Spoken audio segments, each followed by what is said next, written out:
بڑی نعمتیں اللہ نے انسانوں کو دی ہیں، مگر نبی کی ولادت سے بڑی نعمت عالم انسانیت کے لیے کوئی نہیں، چونکہ نبی کی ولادت کے باعث انسانیت کو ہدایت ملتی ہے، رہنمائی ملتی ہے، اندھیروں سے نکال کے روشنی کی طرف لائے جاتے ہیں۔ یخرجہم من الظلمات الی النور، اللہ ہم کلام ہوتا ہے، اپنا کلام اتارتا ہے، اللہ اپنا امر اتارتا ہے، اور نبی کی ذات بندے اور اللہ کے درمیان رابطہ و واسطہ بنتی ہے۔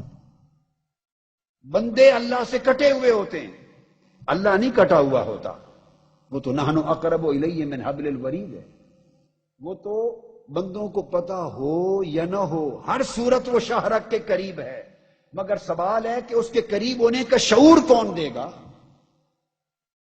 اس قرب کی جو لذتیں اور حلاوتیں ہیں، اس قرب کی جو برکتیں ہیں، اس قرب کی جو معرفت ہے، اس قرب کا جو ادراک ہے، اور اس قرب کے فہم تک جو رسائی ہے، وہ کون دے گا؟ وہ اللہ تعالیٰ یہ رسائی، یہ معرفت اور یہ سوجھ بوجھ اپنے نبی کے ذریعے عطا کرتا ہے۔ وہ رب ہے، بندے کا خالق ضرور ہے، مگر اپنے عام بندوں سے ہم کلام نہیں ہوتا۔ اللہ کبھی اپنے بندے سے کلام نہیں کرتا، عام بندوں سے کلام نہیں کرتا۔ فرمایا ما کان لبشر ان یکلمہ اللہ، اللہ کسی بشر کی یہ شان، مجال اور طاقت اور صلاحیت ہی نہیں ہے کہ اللہ اس سے ہم کلام ہو۔ آپ اس آیت کے پر غور کیجئے، اسلوب بیان کیا ہے، ورنہ جس طرح مضمون شروع کیا اسی سمت چلنا چاہیے تھا بیان۔ بات شروع کی کہ کسی بشر، کسی انسان کی یہ مجال نہیں، بات کس طرح شروع کی؟ تو سیاق کلام یہ تقاضا کرتا ہے کہ اگر بات یوں کی جائے کہ کسی انسان کی یہ مجال نہیں، تو آگے کہنا چاہیے کہ وہ اللہ سے کلام کر سکے۔ کسی انسان کی یہ طاقت اور مجال نہیں کہ وہ اللہ سے کلام کر سکے، مگر ابتدا یوں کی کہ کسی انسان اور بشر کی یہ مجال نہیں، اور اگلا حصہ کس چیز کی مجال نہیں، وہاں انداز کلام تبدیل کر دیا۔ مجال بندے کی نہیں، کس چیز کی؟ فرمایا ان یکلمہ اللہ، کہ اللہ اس سے کلام کرے۔ یعنی کسی بندے کی یہ شان اور استعداد ہی نہیں کہ اللہ اس سے کلام کرے۔ الا وحین، اب الا مگر کے بعد تین صورتیں بیان ہوئی ہیں، اور وہ تینوں صورتیں نبوت اور رسالت کی ہیں۔ تو اعلان کر دیا گیا کہ اللہ تعالی خالق تو سارے بندوں کا اور ساری کائنات کا اور ساری مخلوقات کا ہے، مگر وہ براہ راست اپنی مخلوق سے اور اشرف المخلوقات اپنے پیدا کیے ہوئے انسان سے بھی کلام نہیں کرتا، کلام نہیں کرتا، کیونکہ بندے کو یہ استعداد حاصل نہیں ہے کہ اللہ اس سے کلام کرے۔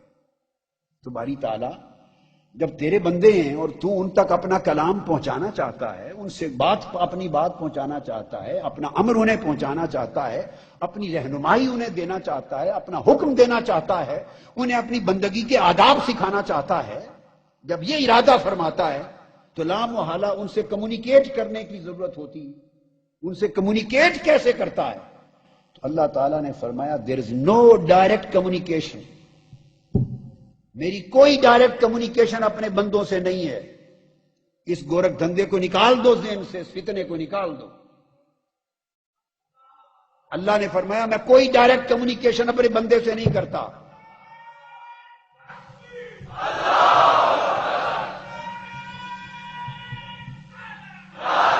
پھر کیا کرتا ہوں؟ جب ارادہ کرتا ہوں تو الا وحین، بندوں کے اور اپنے درمیان ایک ہستی کو انسانوں میں سے، مخلوق میں سے، برگزیدہ محبوب مقرب انسانوں میں سے ایک کو منتخب کر لیتا ہوں، اسے منصب نبوت پہ فائز کرتا ہوں، اور اپنے بندوں کے درمیان ایک نبی کو واسطہ بنا دیتا ہوں۔ تو واسطہ بنانا اللہ کی سنت ہے، وسیلہ قائم کرنا اللہ کی سنت ہے۔ اللہ اپنی مخلوق سے اپنی کمیونیکیشن کے لیے اپنے نبی کو واسطہ مقرر کرتا ہے، حالانکہ وہ واسطے اور وسیلے کا محتاج نہیں ہے۔ وہ چاہے تو بغیر واسطے کے کلام کر لے، وہ قادر مطلق ہے، محتاج نہیں ہے، قادر مطلق ہے، مگر اس کی سنت یہ نہیں ہے کہ وہ ڈائریکٹ کمیونیکیٹ کرے، وہ کرتا ہے پیغمبر کے ذریعے، نبی کے ذریعے، رسول کے ذریعے، اور جس سے وہ کلام کر لے وہ نبی ہو جاتا ہے۔ اس کے کلام کی شان بھی دیکھیے پھر کیا ہے۔ باری تعالیٰ تو اپنے بندوں سے خود کلام کیوں نہیں کرتا؟ سمجھنے والی بات ہے۔ تو وہ ہمیں مفہوم سمجھا رہا ہے قرآن کے ذریعے، اس لیے ہر بندے سے کلام نہیں کرتا کہ میرا کلام کوئی تمہارے کلام جیسا تھوڑی ہے، اللہ کا کلام ہے، جس سے میں مخاطب ہو جاؤں اور جس سے میں کلام کر لوں۔ اور تم بلاتے ہو نا بھائی بات سن، ارے یہ بات لے، یہ پیغام لے، میری بات سن، میرے قریب آ، ذرا یہ کہنا مان، یہ پیغام پہنچا دے، جس سے میں بلا کے اس سے بات کر لوں، میری بات کرنے سے وہ نبی ہو جاتا ہے۔ اللہ جس سے کلام کر لے وہ نبی ہے۔ اب اس کلام کی شکلیں ہیں، کبھی وہ اس کو وحی کہتا ہے، کبھی یرسل رسولاً کہتا ہے کہ رسول فرشتہ بھیج کے کلام کرتا ہے، کبھی وحی کے ذریعے کلام کرتا ہے، کبھی من وراء حجاب، کبھی پردے کے پیچھے طور کی چوٹی پر حضرت موسیٰ سے کلام کرتا ہے، کبھی فرشتہ بھیج کر ہر نبی اور رسول سے کلام کرتا ہے۔ 3 صورتیں بتائی ہیں اس نے کلام کرنے کی۔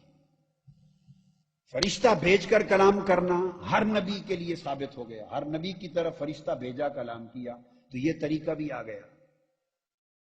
پھر فرمایا من وراء حجاب، ایک طریقہ یہ ہے کہ پردے کے پیچھے سے کلام کرتا ہوں، چھپ کر، جلوہ نہیں کراتا، بات سناتا ہوں۔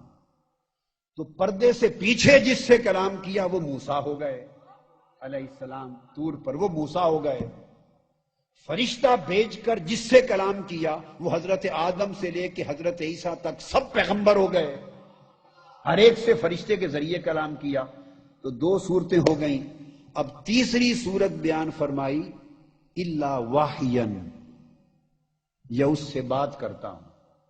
تو پردے کے پیچھے سے بات کرنا بھی مراد یہاں نہیں ہو سکتا، چونکہ اس کا ذکر الگ آ گیا ہے، من وراء حجاب۔ اور فرشتے کے ذریعے بات کرنا یہ بھی الا وحیًا کا معنی نہیں ہو سکتا، چونکہ رسول فرشتہ بھیج کر کلام کرنے کا بھی اسی آیت میں ذکر الگ آ گیا ہے۔ جب بذریعہ فرشتہ کلام کرنے کا ذکر بھی آ گیا، پردے کے پیچھے سے کلام کا ذکر بھی آ گیا، تو پھر جو کہا کہ بات کرتا ہوں، وہی بھیجتا ہوں، یہ بغیر واسطے اور بغیر حجاب کے کلام کرتا ہوں۔ باری تعالیٰ یہ کس سے کیا؟ وہ صرف ایک ذات ہے جس کا نام مصطفیٰ ہے۔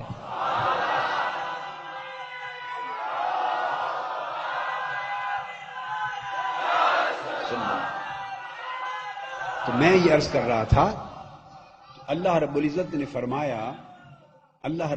فرمایا، ارشاد ہوا کہ میں عام بندوں سے کلام نہیں کرتا اور نبی سے کرتا ہوں۔